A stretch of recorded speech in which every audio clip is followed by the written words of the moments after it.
After their sin, Adam and Eve were no longer to dwell in Eden. They earnestly entreated that they might remain in the home of their innocence and joy. They confessed that they had forfeited all right to that happy abode, but pledged themselves for the future to yield strict obedience to God. But they were told that their nature had become depraved by sin. They had lessened their strength to resist evil and had opened the way for Satan to gain more ready access to them.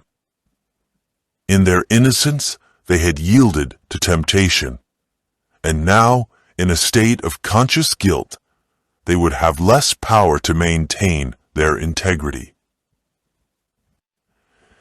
In humility and unutterable sadness, they bade farewell to their beautiful home and went forth to dwell upon the earth where rested the curse of sin. The atmosphere, once so mild and uniform in temperature, was now subject to marked changes, and the Lord mercifully provided them with a garment of skins as a protection from the extremes of heat and cold. As they witnessed in drooping flower and falling leaf the first signs of decay, Adam and his companion mourned more deeply than men now mourn over their dead. The death of the frail, delicate flowers was indeed a cause of sorrow. But when the goodly trees cast off their leaves, the scene brought vividly to mind the stern fact that death is the portion of every living thing.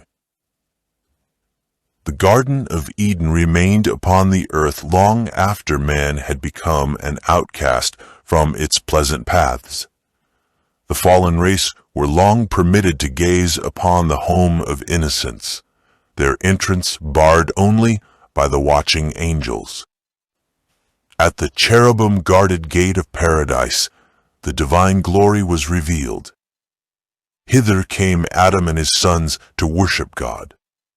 Here they renewed their vows of obedience to that law the transgression of which had banished them from Eden. When the tide of iniquity overspread the world, and the wickedness of men determined their destruction by a flood of waters, the hand that had planted Eden withdrew it from the earth.